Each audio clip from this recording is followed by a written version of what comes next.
Eh bien salut à tous, ici Sinento, donc aujourd'hui on se retrouve pour un nouveau top, donc un top 10. Et aujourd'hui on va s'attaquer à un genre du cinéma, voilà c'est un genre à part entière on va dire, le genre du film de gangster. Donc moi c'est un genre que j'aime plutôt bien, enfin c'est pas un de mes genres préférés mais en fait c'est juste que je trouve qu'il y a vraiment beaucoup de bons films, il y a beaucoup de bons réalisateurs, de grands réalisateurs qui ont touché à ce genre, Brian De Palma, Martin Scorsese, Tarantino et j'en passe. Voilà, j'ai quelques films de gangsters dans ma collection, hein. Il y en a ici, je crois que j'en ai quelques autres. Mais voilà, sinon j'en ai vu beaucoup plus que j'en possède.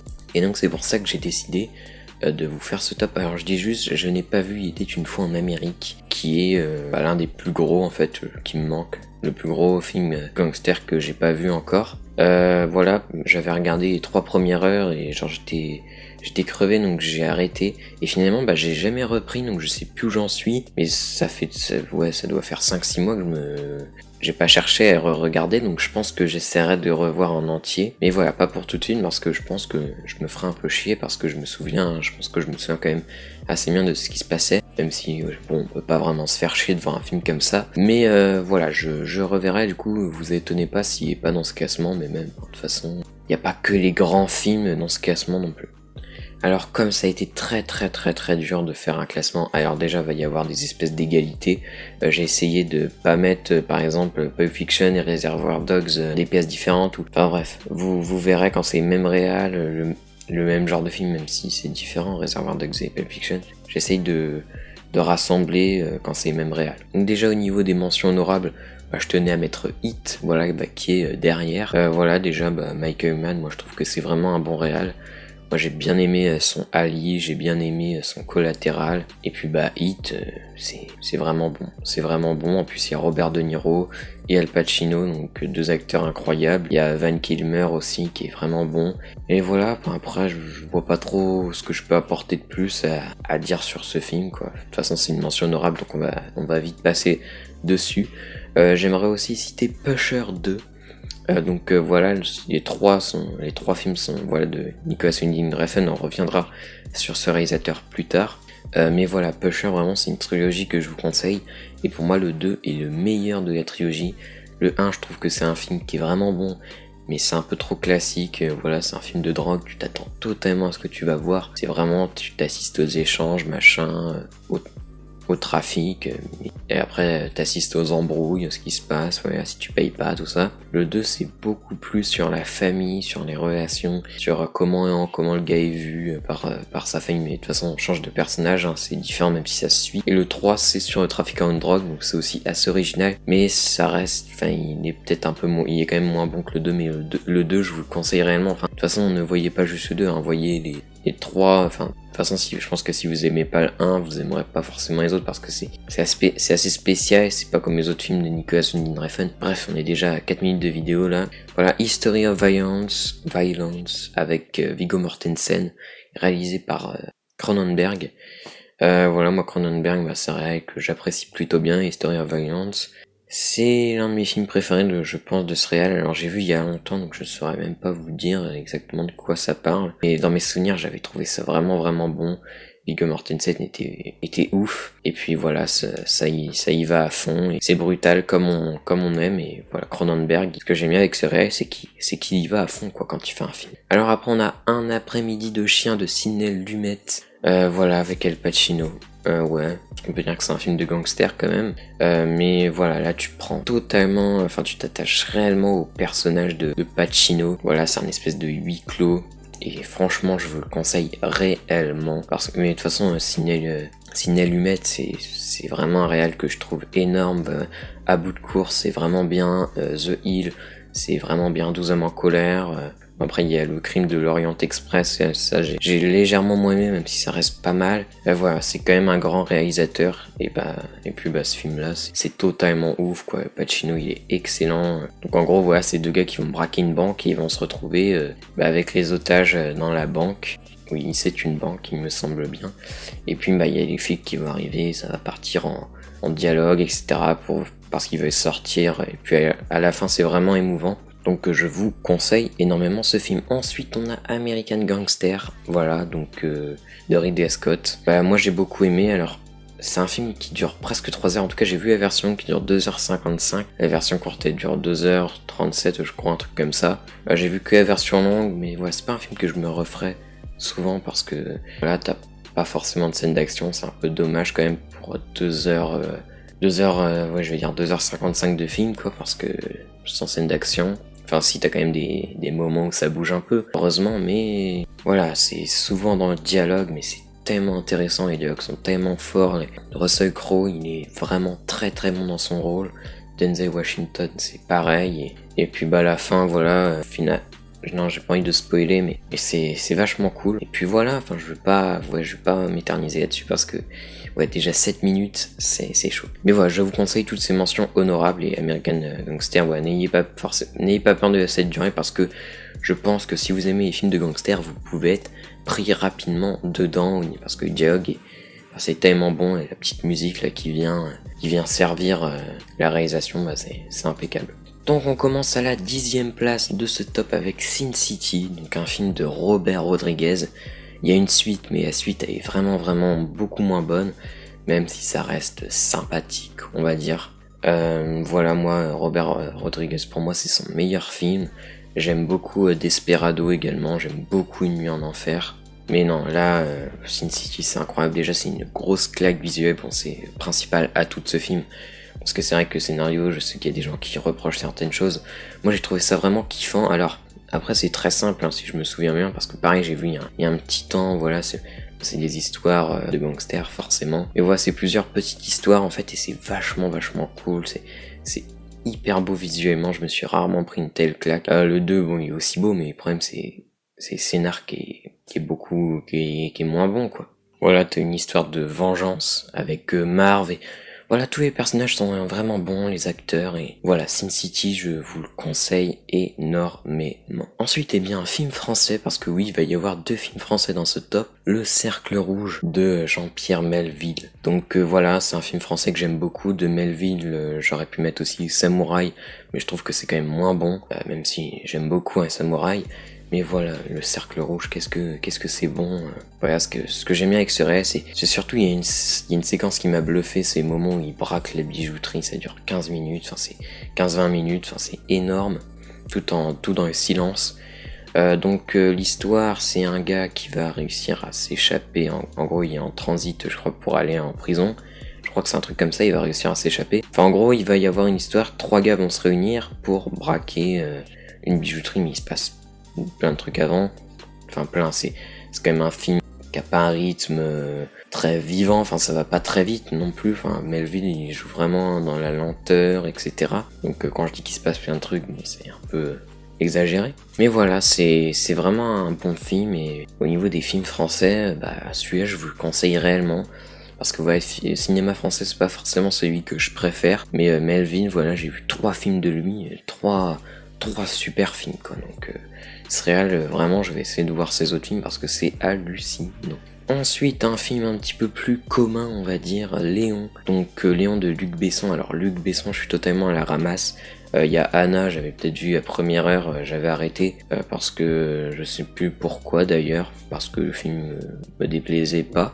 J'ai vu Subway, c'était cool, vite fait. C'était pas non plus incroyable. Et puis bah là je vais vous parler de Léon, qui est vraiment dans les films français l'un de mes préférés. Enfin je trouve que c'est vraiment un super film. Jean Reno il est excellent, Nathalie Portman aussi, et c'est quelle histoire quoi, quelle histoire de ouf. Enfin quel scénario, la relation, elle est vraiment excellente, et puis la fin, mais c'est émouvant, mais c'est vraiment horrible quoi. Enfin j'ai vraiment été dans le film, j'ai vraiment été plongé dans le film quoi. Enfin pour moi c'est un film qui a aucun défaut. Enfin j'aurais peut-être pu mettre plus haut, mais il y a tellement en fait il va y avoir tellement de bons films dans ce top, mais là Léon je trouve ça totalement incroyable, et je vous le conseille réellement si vous l'avez pas vu, mais je pense que tout le monde l'a vu globalement. Mais voilà, le mec il va lui inculper, ouais, comment, parce qu'en fait elle va vouloir venger la mort de son frère, parce qu'en fait sa famille se fait tuer. Il me semble bien que c'est sa famille, ouais, bah c'est sa famille. Mais son frère, en fait, c'est toute sa famille qui se fait tuer sauf elle, parce qu'elle était partie, je sais plus quoi, acheter un truc, elle revient, elle voit sa famille se faire tuer. Et puis bah en fait elle a plus de la pitié pour son frère qui est mort, que pour ses parents, je crois. Et donc, bah voilà, il va y avoir une histoire d'attachement. T'arrives à t'attacher à Léon alors que bah, c'est un tueur à gages, hein, n'empêche. Mais voilà, cette relation te donne vraiment envie de t'attacher au personnage et ce qu'il va faire pour elle. Et même si, bon, elle aussi a fait des choses pour lui, hein, voilà. Mais bref, c'est totalement fou, et le rôle de l'antagoniste principal, je sais plus qui c'est l'acteur, mais il est vraiment très très bon, il joue très bien, et puis voilà. Alors ensuite, un film, j'aurais jamais pensé mettre ce film, enfin, avant que je vois, je sais, j'aurais jamais pensé que ça me fasse une telle claque, quoi, c'est Miller Crossing, des frères Cohen. Alors les frères Cohen, moi il y a un seul de leurs films que je trouve vraiment un peu moins bien que les autres, étonnamment c'est Fargo, qui est pour énormément de gens leur meilleur film, en tout cas dans leur top 3 on va dire. Mais moi je sais pas, j'ai trouvé ça bien sans plus. Sinon The Big Lebowski, je valide, No Country for Old Men, je valide, Barton Fink, je valide. Non, franchement, c'est vraiment des bons réals, et pour moi, Miller Crossing, c'est mon film préféré de ces réals-là. C'est pas forcément celui qui revient, mais le scénario, c'est un des meilleurs scénarios que j'ai vu. Alors qu'en plus, au début, je comprenais pas trop. Je comprenais pas trop ce qui se passait, les noms, je retenais pas, machin. Mais au bout de, peut-être de 20, 30 minutes, donc c'est assez long, je suis vraiment rentré dans le film, et ouais, c'est vrai, les années, ça se passe à l'époque de la Prohibition. Mais c'est vachement bien représenté, les décors, l'atmosphère est excellente, et puis voilà, pour moi, c'est juste leur meilleur scénario. Et les acteurs sont incroyables. Alors, pour l'histoire, parce que peut-être que vous connaissez pas forcément ce film, c'est pas un film extrêmement connu non plus, même si bon, c'est pas inconnu, hein. Mais voilà, c'est assez simple, c'est deux gangs qui se disputent le contrôle de la ville. Et puis voilà, ça part dans des dialogues complètement fous, et des scènes vraiment bonnes, des retournements de situation vraiment surprenants, et voilà, c'est un film qui est vraiment bon, et que je vous recommande énormément. Alors ensuite, on passe, carrément dans un triple conseil. Là je mets 3 films quasiment ex aequo. Alors non, c'est pas vraiment ex aequo, mais voilà, déjà je vais mettre Scarface. Scarface, si je devais mettre par exemple dans ce top, je mettrais peut-être à la 11e place, 11e place, je vais dire. Mais voilà, Scarface, c'est un film que j'adore, et Pacino il est excellent. Voilà, cette espèce d'ascension, mais après de redescente, cette descente aux enfers en même temps, quoi. C'est ouf, mais voilà, tout a déjà été dit sur ce film. Voilà, Les Incorruptibles aussi que je mettrais, c'est aussi Brian De Palma. Là, c'est totalement ancré dans l'époque. Kevin Costner, il est excellent, et les autres acteurs aussi. Et voilà, c'est ce qui fait un petit peu l'originalité du film. Après, ça se passe aussi pendant la Prohibition, comme Miller Crossing. Mais voilà, ce qui est bien, c'est qu'on a un changement de décor. Voilà, t'as Al Capone aussi dans ce film, qui est joué par Robert De Niro, même si bon, il est pas si important que ça. Enfin si, le trafic de drogue est important, parce qu'ils vont essayer de mettre un terme à ce trafic, alors qu'ils sont que 4 ou 5, je crois. Donc voilà, cette petite équipe, qui va justement essayer de mettre un terme à ce trafic, comme je l'ai dit. Et puis c'est très très bon, c'est vraiment très très bon, et je vous le conseille. Voilà, pour moi c'est meilleur peut-être que Scarface. Mais après je me dis, est-ce que je dis ça parce que Scarface c'est très très très connu, parce que Scarface c'est un phénomène, et sinon L'Impasse, qui pour moi est meilleur que les deux, quoi. C'est un gars qui a fait de la prison. Ouais, c'est un ancien trafiquant de drogue, et il va essayer de se faire un petit peu de thunes, mais pour ensuite partir, voilà, c'est fini, toutes ces histoires de drogue, machin, pour lui c'est fini. Mais ouais, ça va pas se passer comme prévu, et il va se retrouver dans des affaires un peu louches. Pareil, c'est un film que j'ai vu il y a assez longtemps, voilà, L'Impasse. Donc je peux pas forcément bien vous en reparler, mais j'avais adoré, quoi. Déjà la scène d'ouverture, voilà, ça nous spoil sa mort, on va dire. Et voilà, je vous dis rien, c'est juste la scène d'ouverture. Mais à la fin, t'oublies carrément, quoi, que ce qui s'est passé au début, quoi. Tu restes à fond avec lui, et voilà, à la fin, je sais plus si ça se passe dans une station de métro ou à la gare, mais la fin est incroyable, et même je pense à une scène, t'as un gars qui est caché dans les toilettes, et ouais, je sais pas trop si ça donne envie comme ça. Mais voilà, je pense que ceux qui ont vu le film, vous voyez de quoi je parle, avec le jeu de l'ombre et tout. C'est un film incroyable. Et puis t'as Sean Penn aussi, qui est assez méconnaissable dans ce film. Voyez Scarface. L'Impasse, pardon. Voyez L'Impasse, Scarface, voyez tous les films de stop si vous les avez pas vus, revoyez-les. Je dis ça, je dis rien, hein. Vous faites ce que vous voulez, bien entendu. Ensuite, La Nuit nous appartient, qui est aussi derrière. Je vous l'avais présenté dans ma vidéo achat récent. Voilà, j'étais vraiment content de trouver dans mon cache. Enfin dans mon Easy Cash, bref, on s'en fout, c'est la même chose. Bah voilà, avec Joaquin Phoenix, merde, comment il s'appelle l'autre, même il joue son frère dans un film qui est hyper connu. Non, ça me revient pas. Ça me revient pas, il a joué dans Splinter Confidential récemment. Vous avez son nom, moi je n'ai pas. Bref, cet acteur-là est excellent dans ce film, pour moi c'est un de ses meilleurs rôles. Joaquin Phoenix, pareil, c'est un de ses meilleurs rôles. Il est aussi bon que dans le Joker, mais c'est totalement différent. En gros, voilà, lui il fait des affaires pas très nettes, il va s'allier avec des gens pas très nets, Joaquin Phoenix, hein, son personnage. Et à côté, t'as son frère qui lui est un flic, c'est un flic comme son père, et donc son père, voilà, on voit qu'il y a une préférence pour lui, et en fait il va y avoir des grosses histoires parce que t'as un gars qui est un trafiquant de drogue, voilà, qui est vraiment au sommet, et les flics ils veulent essayer de l'arrêter, mais voilà, en gros il y a rien de compliqué, mais c'est tellement bon au niveau des émotions, voilà, t'as un peu de la peine pour Joaquin Phoenix, mais tu t'attaches à lui. Voilà, un moment il va arriver un truc à un des deux fils, le père il va te dire carrément lequel, et je sais pas, non, t'as 2 enfants, enfin tu demandes pas s'il y a eu un accident, t'es pas censé dire ça, mais bon, après ça c'est plus ce qui se passe avant et après qui est assez exabérant, mais bon, après voilà, si t'as un fils aussi qui colle un peu au trafic de drogue, etc., bon, on peut peut-être comprendre, même si bref, c'est pas le plus important du film, mais en tout cas c'est quelque chose qui peut différencier des autres films de gangsters. C'est que là c'est un film beaucoup plus profond, avec une fin excellente, avec un antagoniste excellent, avec des scènes de tension mais incroyables quand Joaquin Phoenix il est sur les lieux où il a rendez-vous avec le mec là, enfin, t'as une espèce de tension, voilà, il a un micro mais l'autre gars il sait pas où c'est, mais c'est une des scènes dans tous les films que j'ai vus qui m'avait fait le plus, qui m'a fait ressentir le plus de tension, enfin c'était vraiment éprouvant, donc je vous conseille, La nuit nous appartient énormément. Donc ensuite, Le Parrain. Voilà, Le Parrain, bah moi c'est un film que j'adore. C'est un film que j'adore. Voilà, Marlon Brando, déjà c'est son meilleur rôle. Moi j'aime beaucoup Marlon Brando, mais là je suis désolé, c'est son meilleur rôle. Enfin, la voix, les mimiques, enfin sa gestuelle, enfin la scène d'ouverture qui est une des plus belles scènes d'ouverture du cinéma. Mais ce film est fabuleux, et vraiment si vous l'avez pas vu, mais moi je vous le conseille énormément. De toute façon, Le Parrain, je pense que à peu près tout le monde l'a vu. Mais voilà, il n'y a pas le 2, j'aurais pu le mettre aussi dans le top, mais voilà, j'avais pas envie de me répéter, je préfère quand même le 1 parce qu'il y a un peu plus, je vais dire, d'action, il se passe un peu plus de choses, je vais dire. Après, le 2 c'est plus des embrouilles un petit peu entre les personnages, mais enfin voilà, il se passe moins de choses, enfin non, il se passe beaucoup de choses, mais bref, faisons un pass là-dessus.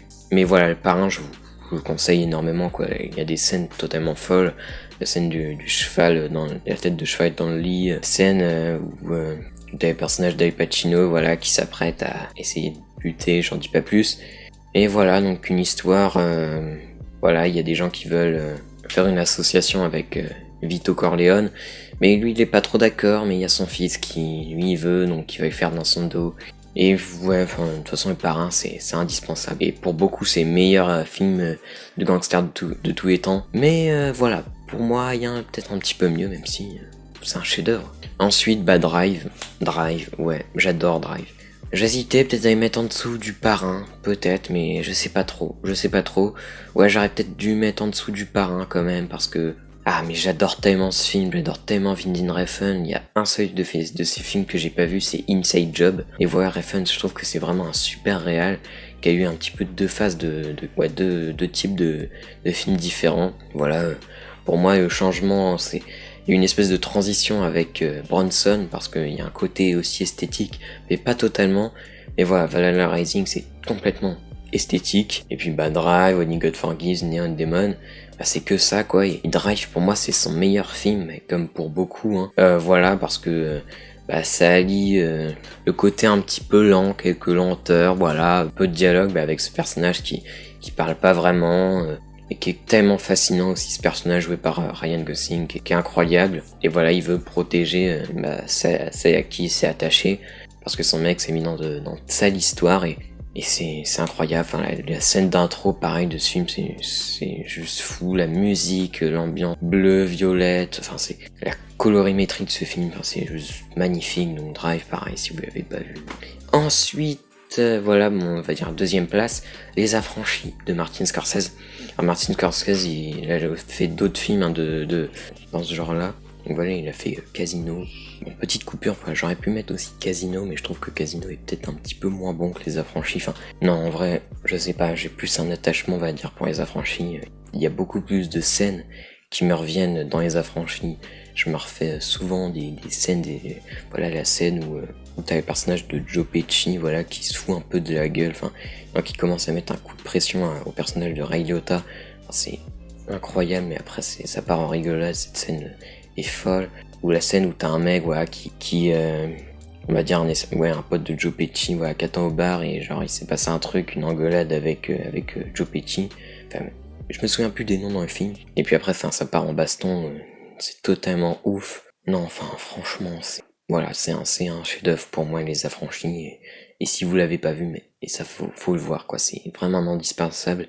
Il y a aussi pas mal de gens qui disent si Parrain n'existait pas, Les Affranchis serait le meilleur film de gangster. Bah moi, je suis totalement d'accord avec ça, on va dire. Même si, voilà, c'est la deuxième place. Voilà, il y a un truc au-dessus, il y a un film au-dessus. Et je pense que vous allez vous douter de ce qui est au-dessus. Mais voilà, enfin, Les Affranchis, c'est incroyable. Et puis, bah, Casino aussi, hein, vous voyez ces deux films parce que, voilà, moi, c'est juste totalement subjectif. Je préfère Les Affranchis, mais les deux films se valent, sinon, on va dire objectivement. Et voilà, j'ai rien à dire de plus. Ce qui est chiant, c'est que tout a déjà été dit et je vois pas trop ce que je peux apporter, en fait. C'est pour ça que je fais des tops et pas des critiques. Alors si je ferais une critique, j'essaierais de faire une analyse parce que des tops, au moins ça me permet d'en parler assez brièvement. Première place. Bah je mets deux films ex aequo. Alors, je mets pas deux films ex aequo, je mets Pulp Fiction à la première place, voilà, comme il est derrière. Et je mets Reservoir Dogs, je pense faudrait essayer de le mettre entre la 6ème, 7ème place, ou 5ème, 6ème place, un truc comme ça. Donc ouais, c'est un petit peu confus ce classement, mais je voulais pas faire un top 15 ou un truc comme ça, j'avais un peu la flemme, même si finalement ça revient un peu à un top 5, enfin un top 15, avec tous les ex aequo qu'il y a. Mais voilà, Reservoir Dogs, bah je vais vous en parler en premier, voilà, bah des dialogues fous, même si je vous en ai déjà parlé dans la vidéo de top de Tarantino. Mais voilà, Reservoir Dogs, c'est des dialogues fous, un scénario vraiment bon, des scènes, la scène de l'oreille, et puis voilà, enfin le gars il arrive à tenir en haleine tout le long alors que ça se passe dans un entrepôt avec des personnages qui ont tous une personnalité bien distincte, et pour moi c'est son deuxième meilleur film. Et puis bah t'as Pulp Fiction, voilà, le meilleur rôle de Travolta, le meilleur rôle de Samuel Jackson, pour moi, je pense. Et puis voilà, enfin c'est un chef-d'œuvre et là j'ai rien à dire, j'ai pas les mots pour décrire ce film parce qu'il est vraiment très très très très bon. Et voilà, j'espère que ça vous suit pas que je dise très très très très bon depuis tout à l'heure, j'ai pas forcément d'arguments, voilà, j'ai pas écrit cette vidéo forcément, voilà, parce que ça prend déjà pas mal de temps, donc voilà, mais de toute façon je devrais pas écrire des trucs pour des films que j'aime beaucoup. Mais voilà, enfin Pulp Fiction, c'est la musique, pareil, la scène d'ouverture, les dialogues, voilà, les dialogues qui me fait délirer tout le temps, c'est comme si on te commande une omelette et on te sert un flingue, et les scènes, enfin la scène du Dodan, la scène où il y a Tarantino qui joue là, ça parle justement sur le Black qui est mort, la scène du Dodan, voilà, c'est la scène où il parle de burger. Mais non, mais tout le film est culte. Ouais, c'est pour ça qu'on l'appelle un film culte. Ça, c'est le vrai film culte. Tu vois, parce que toutes les scènes sont cultes. Alors que t'as des films cultes où il y a 2-3 scènes qui sont cultes. Non, là, tout est culte. Et c'est un de mes films préférés, carrément. Et mon Pulp Fiction, c'est même plus la peine de vous poser la question si vous l'avez vu ou non. Je pense que c'est fait là-dessus, il n'y a pas de problème. Mais voilà, à revoir et à revoir et à revoir et à revoir. Donc voilà, moi je vous dis salut et j'espère que vous avez aimé cette vidéo, même si elle était peut-être pas forcément très agréable à écouter parce que mes critiques sur les films sont pas forcément très développées, sont pas, il y a beaucoup de très bons parce que j'ai pas forcément beaucoup de mots pour décrire, et puis ça reste des films de gangsters, il y a pas forcément énormément de matière sur chaque film, même si je pense que tous ces films-là méritent une critique bien plus approfondie que ce que j'en ai dit, mais voilà, c'est un genre, le genre du film de gangster contient plein d'autres films très intéressants. Et puis voilà, n'hésitez pas à me donner votre top. Mais voilà, moi je m'en suis vraiment fait pas mal. Voilà, parce que j'avais envie de faire ces vidéos, donc je m'en suis fait des supplémentaires quoi. Et voilà, il me reste encore quelques gros à voir. Mais voilà, je pense que globalement j'ai vu les plus gros classiques. Bon après il était une fois en Amérique qu'il faut absolument que je vois. Donc voilà, moi je vous dis salut.